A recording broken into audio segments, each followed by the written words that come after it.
директор гимназии номер 16 города Владикавказ.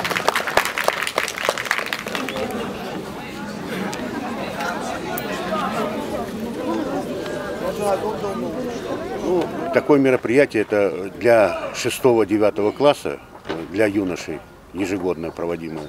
Я считаю, что это очень полезно, очень с точки зрения военно-патриотического воспитания прекрасно. Дети готовятся, как-то напряжение переживают. И вот видно, что хотят они участвовать в этих таких вот мероприятиях, им это нравится.